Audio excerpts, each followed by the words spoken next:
Efirde Gagauzya Radyo Televizyonu sabahınız hayırlı olsun sevgili seyirciler. Programı yeni gün hem ben Natalya Jerizova herkesin selamlarım. Programımızı başlarız.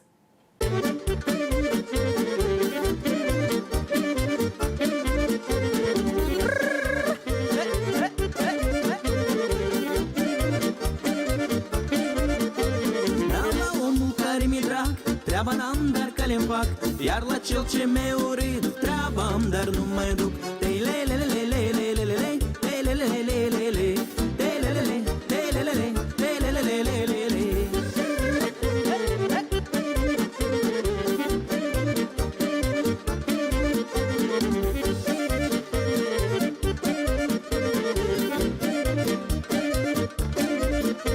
Da la mândră cu gura dulce, de 3 ori pe zi m-aș duce, dar la cel ce nu-i pe plac, nici pe la portă-i nu-i cald.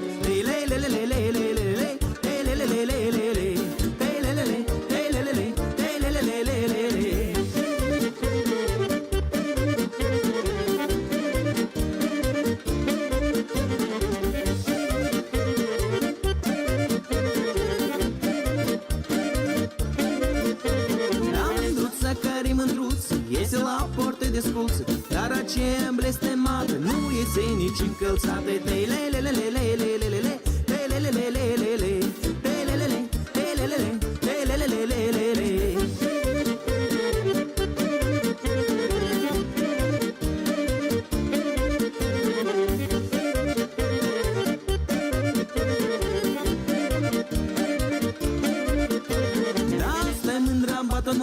Îi cunosc eu ochișorii, asta-i mândra, o cunosc, că la mine în braț a fost.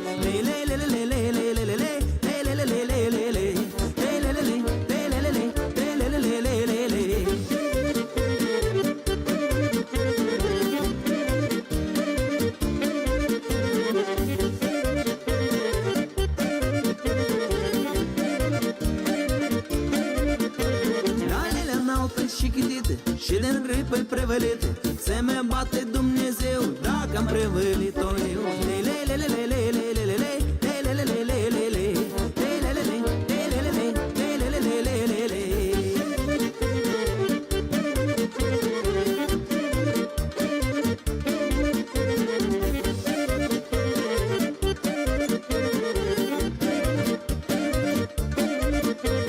Să mă bate Dumnezeu dacă-i mai fac și eu rău, se mă bate cât de tare, pentru mândre nu mai doare.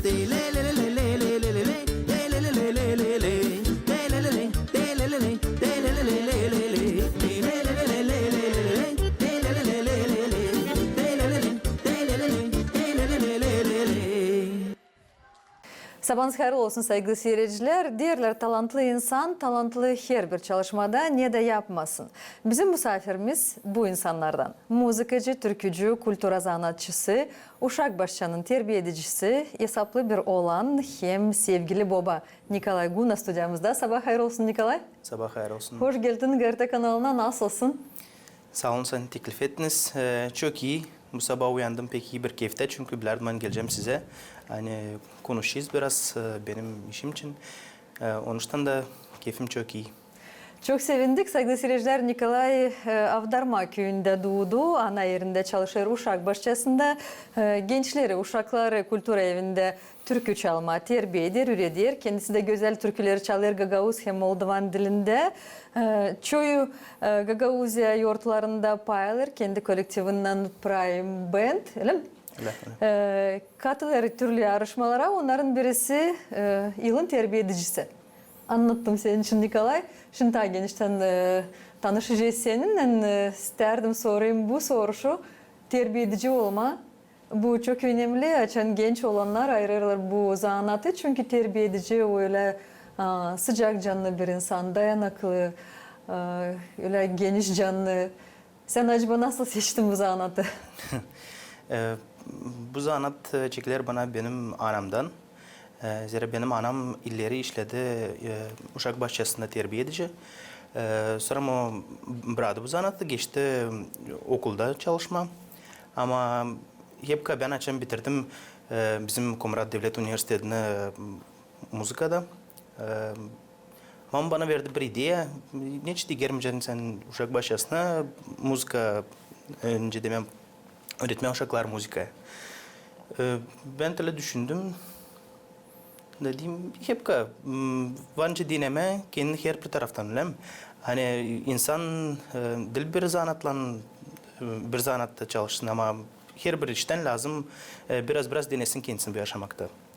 Da öyle de ben bir gün apansızdan gittim uşak başlasına yazdım cedime zayıflığını da beni kabul ettiler işe çünkü vardı vakant yeri da devlete çekettim işleme уже 2 yıl önce işlem uşak başlasında. Ama uşakların zorca onlara lazım öyle güzel danışma onlara, yapıcı olma, nasıl sende olur, hem hazırdın mı ayırma bu zanatı? Söyleyeyim doğru size dildim hazır. Çünkü ben bilmerdim bu işin strukturasını nice doğrulam işleme, nice lam kendini götürme, nice Ama uşaklarına kimse bilmiyor nerede adımlamasın. İlk adımları Evet, yaparken. Ama çekettiğine ne işleme bilirsin. Şimdi dinisin bir işte kendini. Sen binersin sen kalacaksın o işte öyle mi? Önce dile ağır taş yerinde çekermiş. Devlete ben yavaş yavaş adım çekittim işleme, beğendim de kaldım bu sferada önce deme işleme уже. Çok iyi, çok güzel. Ama müzika zanatını o da nereden çekildi sana? Müzika zanatı o da çekilme benim babamdan. Çünkü benim babam müzikant. O illeri çalardı. Garmoşka şimdi de çalıyor ama şimdi kendisine değil çalıyor. Çünkü seviyor pek bu zanatı. Garmoşka da çok seviyor. Ne güzel ana babadan sana çekilmiş öyle güzel zanatlar. Onları da sen terbiye edersin, onları da sen kolayını aldın da uşaklara öğretirsin. Hem kendini de öğrenirsin, kendi talantını daha yüksek kura kaldırırsın. Elbette ki kendi uğrunu kaldırmarsın. Sen yokunca gidersin ileri. Çünkü bugünkü günde gençler pek çok informasyon var gençlerde. Elbette ki benim de elimde çok informasyon var da biz bu informasyoyu kullanarak ilerleriz, savaşırız bizim kültürümüzü kaldırma, savaşırız uşakları terbiye etme, hem de insana şeyini getirme. Çok iyi, çok güzel. Şimdi Gagauzya'da geçirildi güzel bir yarışma. Yılın terbiye edicisi, o sıra 19. sıra vardı geçirilir. Sen de katıldın bu yarışmaya. Nasıl kabul ettin bu teklifi? Nasıl öyle kararladın? Anne gideceğim, ben de deneyeceğim kendi kuvvetimi. Söyleyeceğim size açıktan. Ben bilmem ben bu yıl gideceğim. Ama bizim kolektifde uşak başlasında dedim ilk kimse istemezse gitme ben kayalı olacağım. Da öyle de ben şakadan da elbette şakadan kayalı oldum. Sağ olsun bizim önderciler Nadezhda Mikhailova hem de Natalya Vasilyevna onlar çok beni önce demem yardım ettiler bana. Hem de kaldırdılar bu yüksek uğra hani ben gideyim. Göstereyim bizim uşak başçasını bizim regional uğrunda. Ne etaplar vardı, ne lazım diye yaparsın, nerede vardı daha zorluklar, nerede bekim daha kolay sana, daha yakın bekim? Oldu 3 etap. İlk etapta biz gösterdik kendimizi. Biz açıkladık kendimizi. Orada her bir terbiye edici uşak başlasından açıkladık kendisine hem de kendi anketasını. Biz bu yarışmaya katılmadığını biz doldurduk anketi. Da o anketi lazımdı koruma. Önce demez zaşita yapma ona. İlk etaptı. Sonra hep o günü bizde oldu 3. etap. O koruma situasyonu, zaşita situasyonu. Veriyle bir oluş, hangisini sen lazım gösterersin kendi profesyonel uğrunda kendine. Geçtiler bu Bu etaplar birazcık bana zor. Çünkü ben de gençim. Cedeme var terbiyeciler, angları işliyor уже 15, 20, 25 yıl. Onlara elbette daha kolaydı. Çünkü onlar уже biliyle kendince götürmeye bu situasyonlarda bilmem. Ama bana birazcık zordu ama Ama onlar hep bir yanındaydılar. Sanırım ki hep bir duydun yardımı. Elbette ki sanırım hani gösterdim kendime silah orada. Gösterecek bizim final günü nerede açıklayacaklar kim hangi yer aldı. Bu yarışmanın vardı mı belki, elbette ki zorlukları vardı ama öyle vardı belki ansızdan momentler, öyle kuryoz diyeceğiz Rusça. Çünkü böyle momentler siz de olmuyor. Öyle momentler anılar belki hem şaka gibi olur ama hem ağlayacaksın da çıkar belki o momentte. Sende oldu mu böyle? Oldu öyle bir moment. Bize telefonlara atıyorlar hangi terbiye edici, hangi günü yapıyı zannediyorlar. Her bir terbiye edici verilir 2 gün hani hazırlansın. Çünkü verilir temayı da o temaya göre sen lazım gösterersin kendi urun, kendi zannediyeni. Ama başka uşak başçasındadır kendi elbette başka uşak başçasındadır kendi. Benim telefonum yaptı bana böyle bir zorluk hani o bir zarar mı? Elbette bir zarar hani bana geldi dil o günü hangi günü yolladılar ama ertesi gün geldi. Da bana kaldı bir gün hazırlanma. Bence deme bana 2 o kat daha zor oldu. Hem hani gençim daha çok işler bilmeyeyim hem de bu kuryoz situasyası oldu hani bir günde bana lazım oldu hazırlanma. Ama ben nasıl programın başında dedim hani talantlı insan her yerde talantlı. Sanırım ki buldun o anahtarcıyı hem uşaklara hem de kendi canına da geçirdin güzel bu dersi da olduysa burada sanırım ki öyle. Sen nasıl düşünüyorsun? Sanırım hani gösterdim size bu zanneti ama bence tasla. Biz şimdi birlikte bakacağız.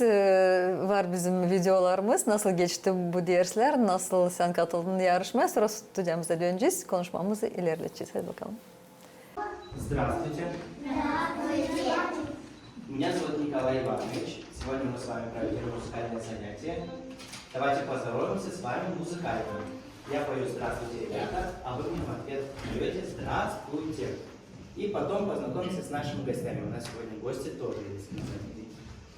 Так, готовы? Да. Здравствуйте, ребята. Здравствуйте. Хорошо. Здравствуйте, гости. Здравствуйте. Я вас познакомлю сегодня с новым молдавским народным инструментом, который называется най. Обратите внимание на экран. Так, как называется музыкальный инструмент? Най. Хотите послушать, как он звучит? Да. Я сейчас вам сыграю на этом инструменте, а вы послушайте.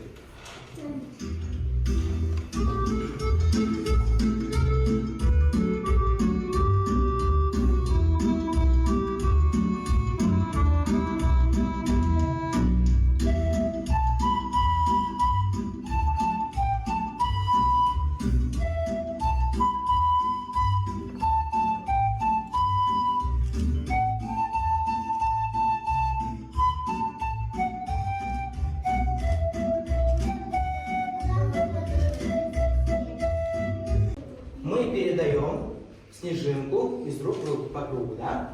Когда музыка играет. Когда музыка останавливается, у кого снежинка в руках осталась, тот говорит маме ласковые и нежные слова. Поиграем? Да. Давайте. Передаем. Под музыку.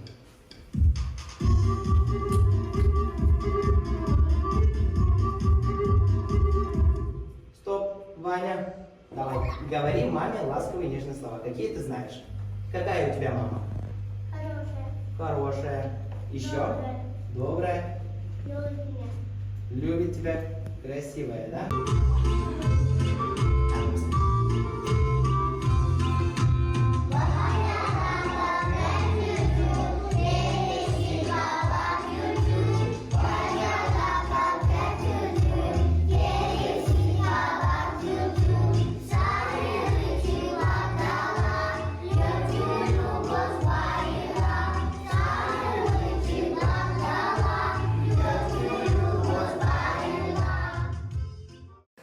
Güzel geçti dersler. Bence hiç görünmüyor. Hani sen dilin pek hazır ama bunu sadece sen bilirsin. Şimdi öyle açıkladık onu. Bilirsin ben Nikolay sevindim seni görerek halk instrumentlerden hem garmonyada hem nayda sen becerirsin. Nasıl bu da oldu hem de nasıl uşaklar sevdiler bu instrumentleri? Bu yarışmak oldu bana öyle bir örnek. Hani dil lazım korkma bir şeyden. Hepsi bizim elimizde hem de hepsi Allah'ın elinde. Onun için ne koyarız niyetimize o lazım olsun. Hem ama sana erman lazım olsun tavsiye kurda. Bu yarışma verir bir rating her bir terbiyeci çünkü seni görüyor insan, seni görüyor önce değil yüksek uğurda duran insanlar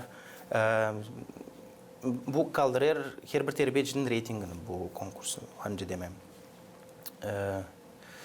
İnstrumentler içinde sordum. Ne kadar seviyor uşaklar bizim halk instrumentlerimizi, halk müzikamızı.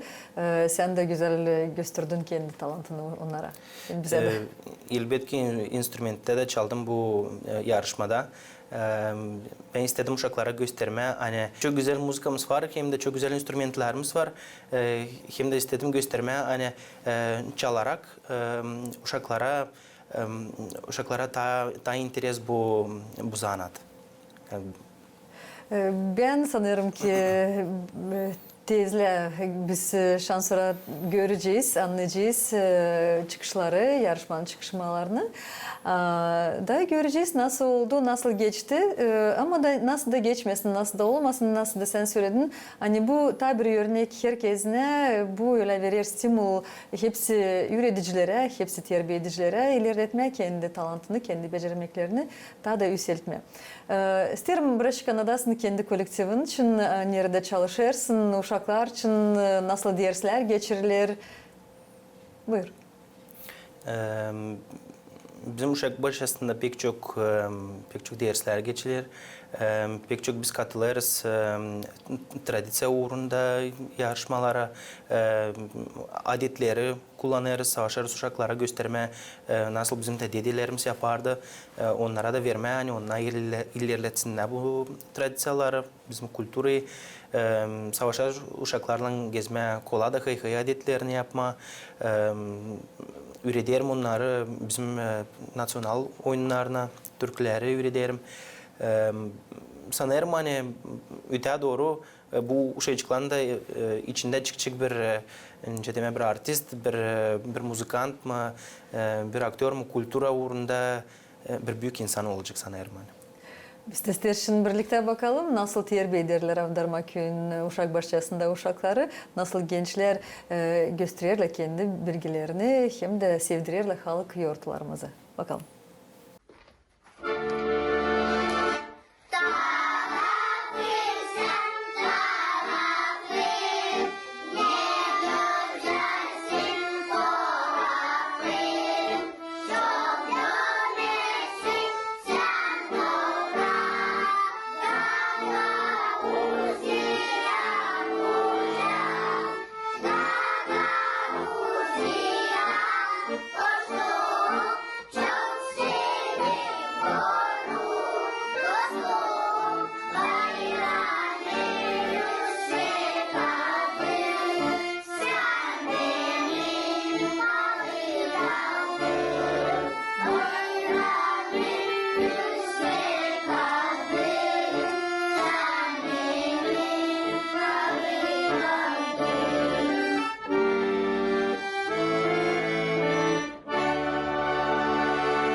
çok güzel orada uşakları hazırlarsınız. Güzel giyimler de, güzel oyunlar, müzika. Yeter. Ben çok severim hani böyle gençler, böyle genç olanlar terbiye ederler uşaklarımızı, sevdirirler bizim kültürümüzü, açıklar onlara daha derinden bizim adetlerimizi. Bilirim hani daha var sizin güzel grupanız da öncelikten söyledim. İsterim onun için de anladasınız çünkü orada çok genç hem çok talantlı müzikantlar var. Elbette açan ben istedim toplamak kendi grupamı. Ve istedim hani olsun hepsi genç. Çünkü gençler pek aktif olarak olanlar ona varınca bile öyle güzel işler hepsinden hani şaşırsın. Öyle mi? Daha çok ilk kim bana göze girdi o Vanyan Gaydarcı. Bizim Akordeonist. Komrat'tan akordeonist. Maxim Karay kemençede çalıyor çocuk. Hem Vanya Kirakov. Ben topladım hepsini bir yere. Olay ettik, çekettik düşünme bir uğurda. Çünkü bu işte düşünerek bir uğurda kolektif çok uzak gidecek, çok ileri gidecek. Hem de var nasıl bizim de kültürü kaldırsın tabii ki uğra. Onun için ben hayatım bu olanlar. Çok talantlı bizim olanlar. Görerek hani bile küçük yaşta onunla ne işler çalıyorlar, hani büyükler o işler yapamayacak. Onun için de ben çok sevinirim hani bende öyle genç kolektif hem de savaşız işleme bir yolda, bir fikirde hem de sanırım hani çok işler yapacağız da ileride interes hani bizim insana olsun, seyretme olsun sesleme. Bilirim hani Ivan Gaydarcı hem dedin kemençeci Karay, Maxim Karay. Onlar ikisi de öğrenirler müzika liseyinde Rahmaninova adına.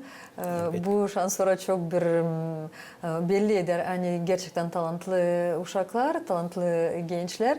Hem tabi adı söylediniz.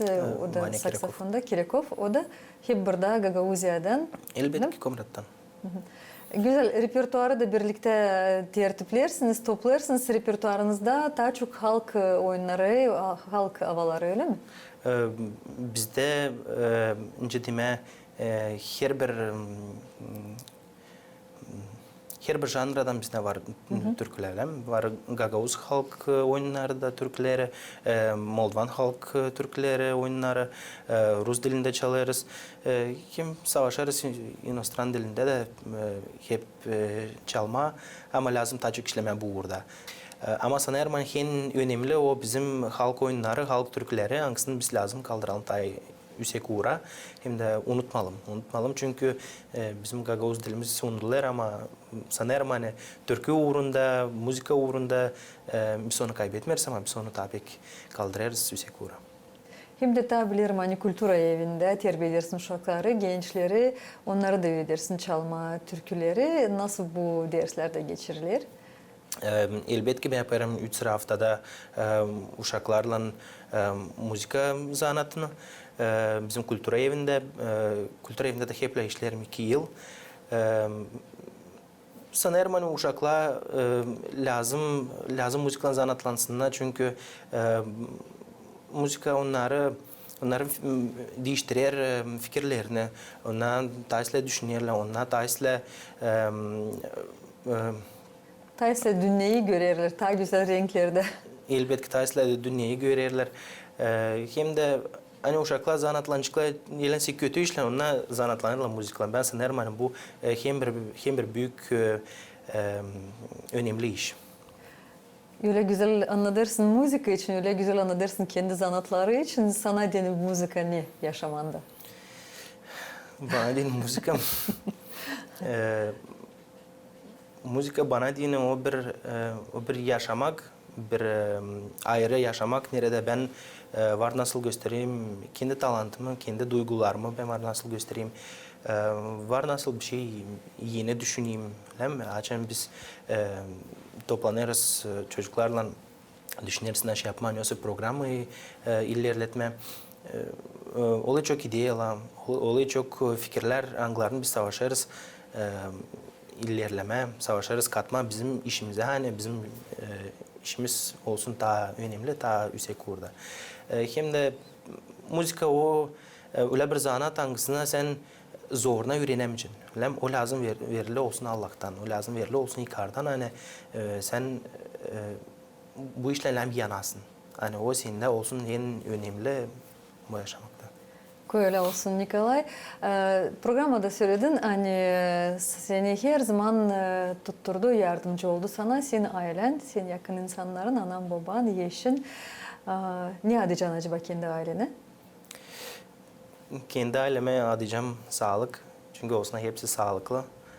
Olsun benim yanımda ki benim yanımda olarak insanlara ben var nasıl yardım edeyim, var nasıl onlar bana yardım etsinler. Birlikte biz olacağız, daha kuvvetli, daha ileri gideceğiz.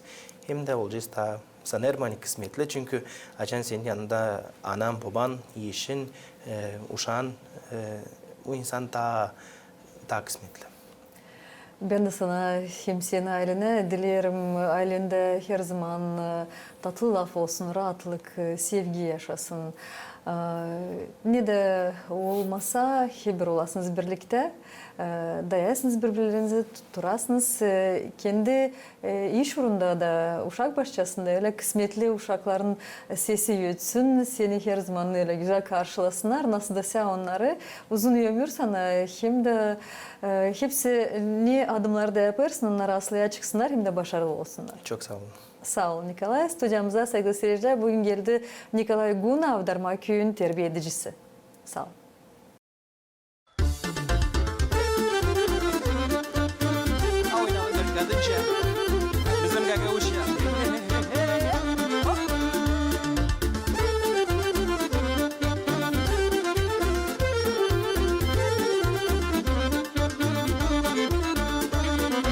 Haydi dostlarım hem kardeşlerim, dün buluşalım hem konuşalım. Dil belli bize kaç yıl yazılı, azalır vakit sade bu aslı. Dil belli bize kaç yıl yazılı, azalır vakit sade bu aslı.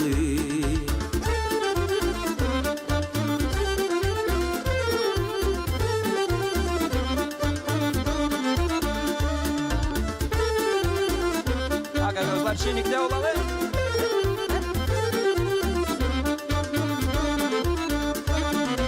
Haydi dostlarım dün sevinelim, de benim ürem de benim elim. O aramızda olmasın şüphe, nerede filcan nerede şişe. O aramızda olmasın şüphe, nerede filcan, nerede şişe.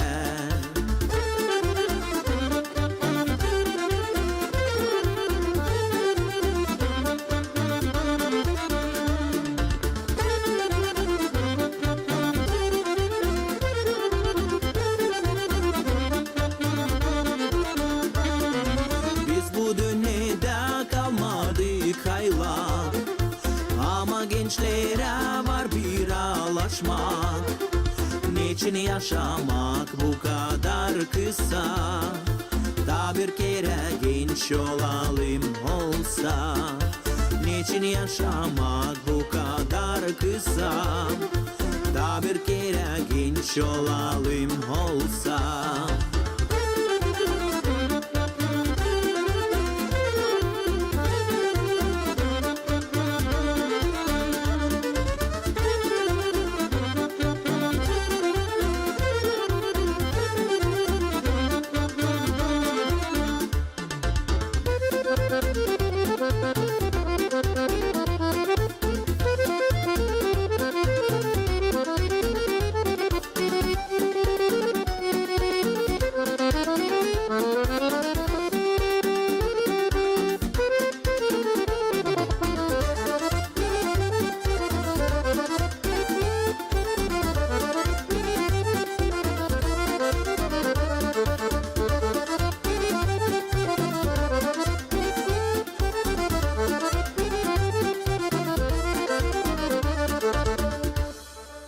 Adımlar yeni güne. Saygılı seyirciler, sizinle birlikte herkesin selamlar. Maria Arnavut Komrat Kosovası'nın yaşayanı, onu herkesi çoğu onu tanır hem bilir. O öyle bir insan, hangisi korur bizim adetlerimizi. O toplar yef tedariklarını, onları tertipler, onlara yeni soluk verir.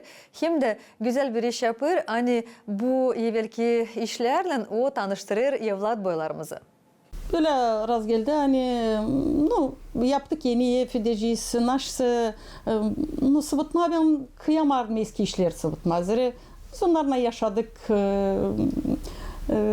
даже te kaynamın dolabı açan yaşardı uşaklar hep girerdi babın dolabına şimdi benim de dolabım var içeride öyle uşaklar birer kere unuçkalarım gelirler de soruyorlar baba ne var senin dolabında açıyorlar bakıyorlar bir kere isteyip de koyayım belki bir tatlılık da orada var. Ne var eski? Kaynanamın dolabı. Babam verdi çiz. Hep böyle dolapçıklar. Onları düzdüm. İçeride vardı bir masacık.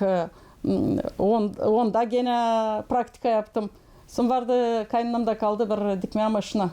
Onu da üstü уже o maşınka ta 50. yılda 70 yıldan ziyade da dikerken o maşına da Tölen aşse gelmerdi benim hesabıma. Güzel bir iş dikersin beyazlı. Masa eski. Çıkardım onu indirdim aşağı. Düzdüm onu da ayaklarını da boyadım. Üstünü de düzdüm. Böyle da açan koyarsın onu içeri düzersin içerisini. Sen onu hep kullanırsın. Hem de kendine de silah gelir hani de yaptım bir güzel iş. Şimdi isterim göstermem. Önce yaparım bir restorasyonu ben. Var diye bir parça diyeceğiz masadan masa üstü. Aldım onu boyadım bir benizde. Böyle biraz ne beyaz ne sarı. Sonra isterim göstereyim o perdemizi bizim. Onun renkleri var kendinden. Onu örtüyorsun. Da böyle var boya hani serper. Da serpersin onu üstüne. Ben de o hazır serpilip o kadar ki gösteririm önce.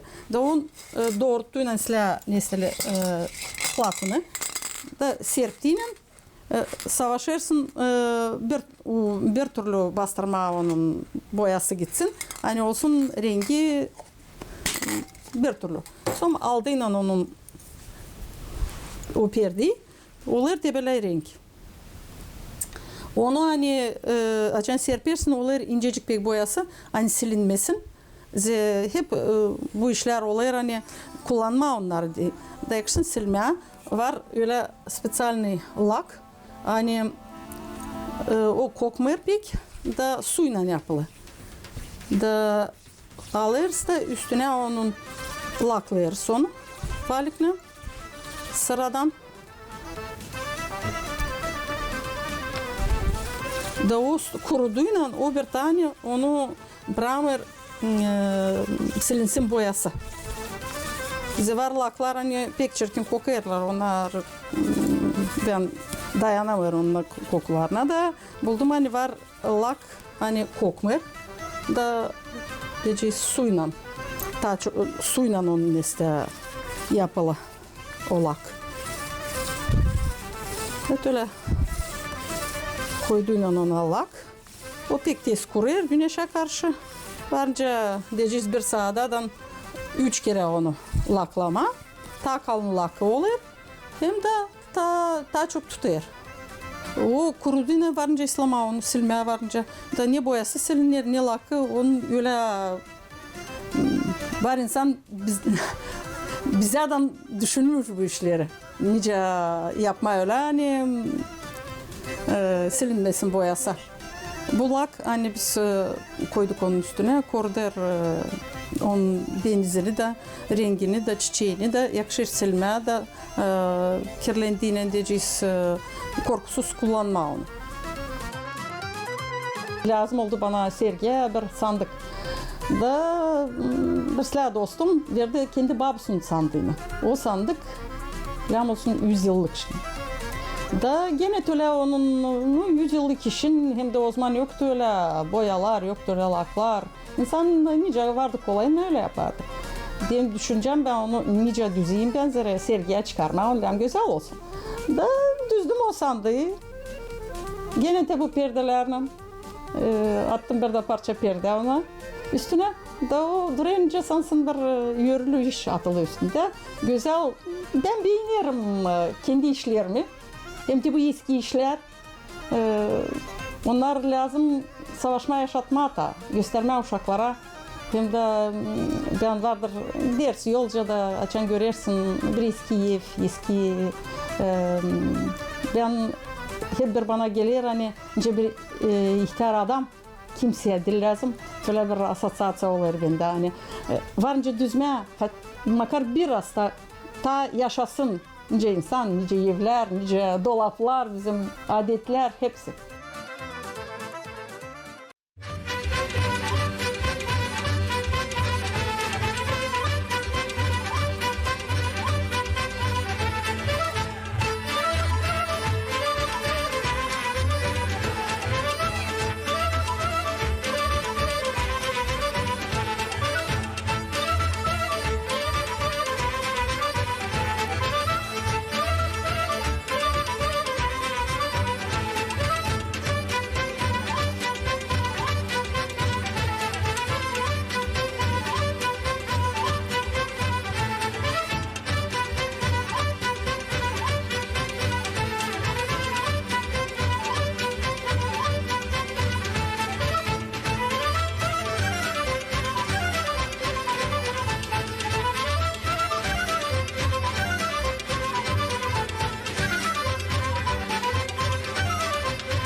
Gene birlikte sevgili seyirciler, sabahınız hayırlı olsun. Teklif ederim sizi birlikte gidelim Çeşme köyüne. Orada çok talantlı insan yaşar. Onların birisi Dimyan Pirçimli.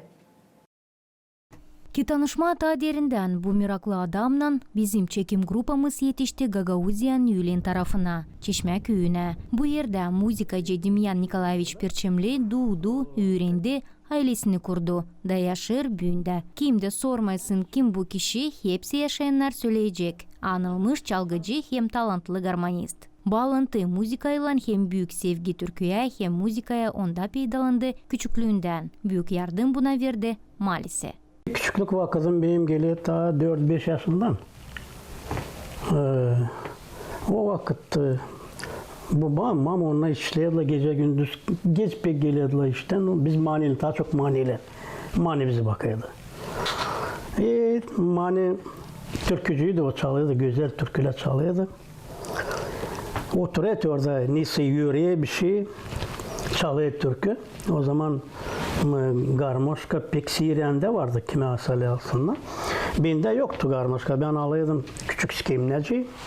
Zaman çalıyor türkü. Ben de ardından padbirat edeyim. Sonra gördüler sen onların bende uza koyuştu var. Da babana aldı garmoşka. Yortulu olaylarda muzikacı başladı pay almayı erken. Bakmayarak ona ani yaşı küçük, pek sorumlu garmonisti köyde. 6-7 yaşından pay alardı horlarda hem düğünlerde. Sonra çekettim vardı talileri olaydı tabi. Bizde dediler forcukla olaydılar. Gelirdiler büyük çocukla beni ağlaydılar. Çalma babaya soruyordular, baba kollarıydı. Ama getireceğiniz onu iyi. Kaç yaşındaydınız? Ben o zaman çekettim çalma, daha 6'da yoktu bende. Yoktu, ben 6 yaşında ben yoktum. Çekettim çalma. Sonra 7 yaşında ben de çaldım Seyf'te. Bizde ne söylüyorlar, prost oluyor. Yani insan kız açan kaçıyor, sonra geliyorlar prost etsinler onunla. Da, ben çaldım 7 yaşında geldi, onunla sordular babaya, baba kol verdi benim. Da, açan bitti bu seremoni. Ben o zaman 10 ruble bana verdiydiler. 10 ruble. Kendi becermeklerini muzika uğrunda sayır nice Allah'ın vermesi. Ama lazım nişanlama. Anne Dimyan Pirçimli doğdu ailede nerede pek severdiler hem becererdiler türküleri çalma. Mani pek çalıyordu türkü. O türkücüydü. Ben bilmeyeyim. Babanın mamusuydu da. Sizinle bile beraber yaşardı da. Da biz yaşadık bile. Sonra babala yaptılar. Sali Raditeski Dominan'da yaptılar. Onunla kendilerine iyi. Ben daha çok orada. Ben orada büyüdüm. Mani'de büyüdüm. Ben Severdiniz yaklaşma ona, oturmayı yanına da sizleme. Ben de değil mi? Açan sonra ben уже garmoşkayla çekettim çalma. Bizim maniyle sapsayım olaydı başka türlü. Bu bağlantı hem sevgi muzikaya kopmadı onun da ailesinde. İki de uşağı hem unukalar zanatlanırlar profesyonel uğrunda ince zanatlan. Çocuğum da gene çalıyor garmoşkayla. Çalıyor. Kızım da aldı ilerisini, müzikalini de öğrendi, müzikalini de Komrat'ta. Sonra bitirdi müzikalini, üniversitede bitirdi, istedi Tiraspol'da. Evlendi, şimdi Moskova'da işliyor müzikalini de. Nice paylaşır Dimyan Pirçimli, onun garmonyası ona değini büyük dost. Angısından beraber may her günü geçirir. Sizin bu en sevgi instrumentiniz mi? Bu da самое главное. Ki bu size dost mu? Dost mu ki bu iş sizin yaşamınızda? Nasıl? Tayları pek dosttu. Ben açan, ben açan çalıyordum düğünlerde, bana o pek yardım ediyordu. Para yetişmedi tayların. O kim hani, ben kabul ediyordum. Hem işten, hem bundan da. Bende yoktu hiç. Bir pazar hani olsun Lipsa. Bende eğer cumartesi pazar bende düğün vardı. Bugünkü gün Nijel'de ileri Dimyan Nikolaevich muzikayla zanatlanır. Düğünlerde başka oynamır ama kultura evinde yortuları kaçırmır. Büyük havizle onlarda pay alır. Nice paylaşır çalgıcı yaşaması büyünden büyün muzikayla hem sevgi instrumentinden kol kola dostlukta gider.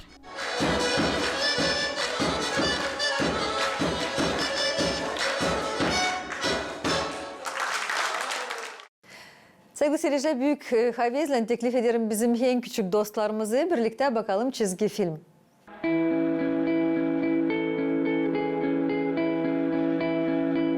Dünyayı güzelleştirecek masallar. Suat Turgut'tan İyilik Ağacı Masalları.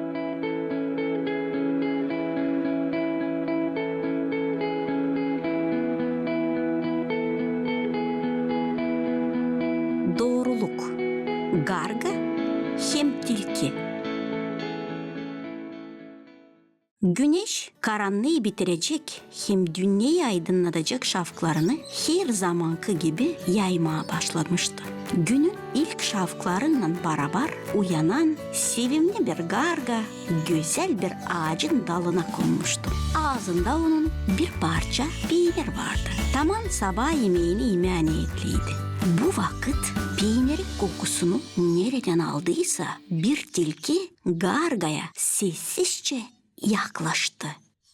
Selam karga kardeşim. Ne güzel bir gün büyüğün ama. Senince de öyle mi? Böyle tilki seslendi. Garga ağzında peynir olduğu için tilkiye başından selam verdi. Ama tilkinin niyeti başkaydı. Çirkin düşünmesini gerçekleştirmediğini, dost görünmek için yağlı ballı yalan lafları sıralamaya başladı. Karga kardeş, bu güzel günde bir türkü çalsana da şenlenelim biz de, ha? Garga da ona inandı. Tilkiyi gücendirme istemedi da türkü çalmaya başladı. Güneş ışılar, kelebekler uçuşur. Garganın ağzında bulunan peynir düştü. Tilkinin gerçek niyeti tamamlandı. O çabuk peyniri kaptı ama sadece peyniri kapmakla kalmadı. Fikirsiz karga. Benim niyetim peyniri kapmaktı. Ama sen benim güzel laflarıma inanarak kapana düştün. Sana bir ders verdim. O üzere de bu peyniri kazandım. Tilki yaptığı bu kötülüğü aklınca uygun hala getirdi. Ama bu olayı dağlıkta yaşayan başka hayvanlar da gördü.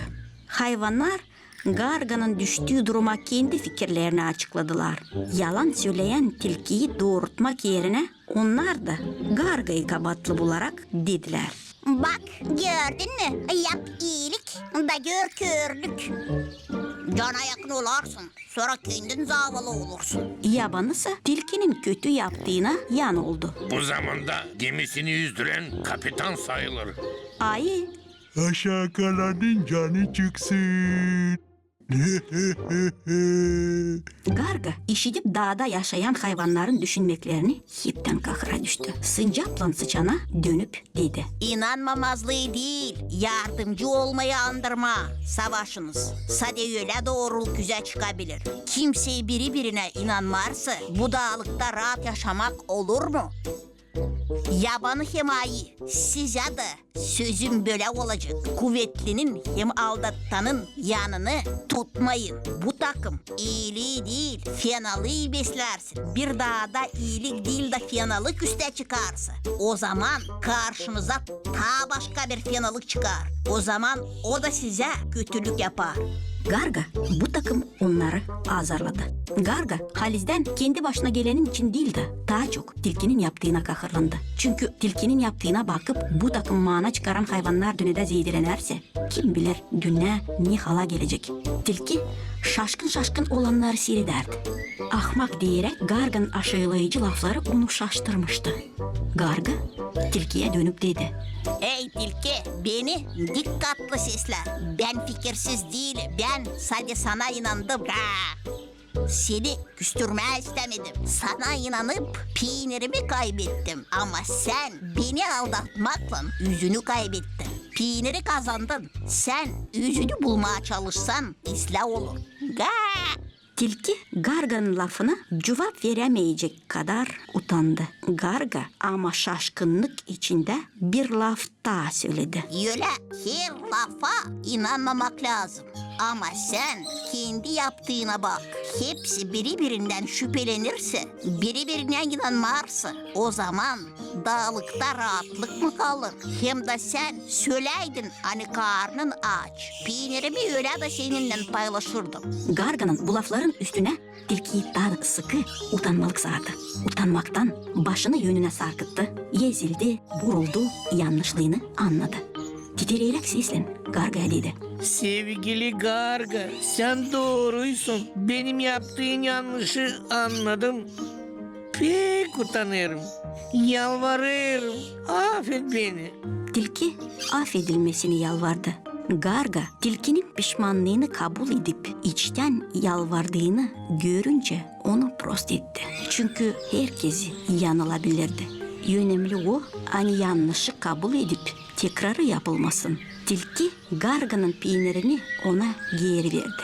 Garga'sa o peyniri yalnız yemedi. Tilkiyle paylaşma istedi. Da beraber sabahleyin yemeğini yemeye başladılar. Bak kardeş tilki, demin ben aldatıldığım için mutsuzdum. Sen de yanlış yaptığı için rahat değildin. Şimdi birbirimize inandık, dost olduk. Sonunda ikimiz de hem sevinçliyiz hem de peyniri paylaşırız. Ne kadar güzel, yele. Pek doğru söylersin sevgili Garga kardeşim. Sen bana isla bir ders verdin. Sen doğru söyledin. Yaptığımız işlerin sonu önemli. Her zaman yaptıklarımızın sonunu lazım düşünelim. Tilki Garga'yla kayboldu. Garga hem tilki arasında olanlar dağ halkını düşündürdü. Garga'ya Bilgi Garga adını verdiler. Yanlış değil, doğru.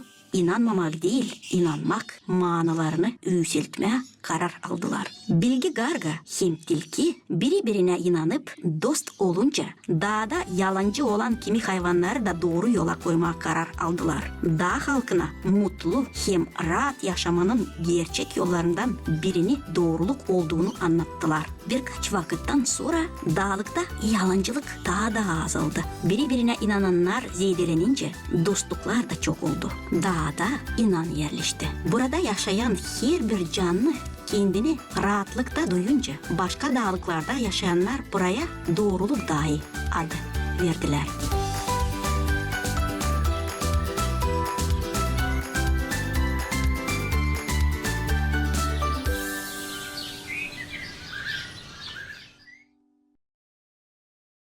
Programa yeni gün yaklaştı kendi sonuna. Diyelim size kalın sağlıcakla. GRT kanalından ayrılmayın. Günün sırasında size hazırladık programaları hem de haberleri.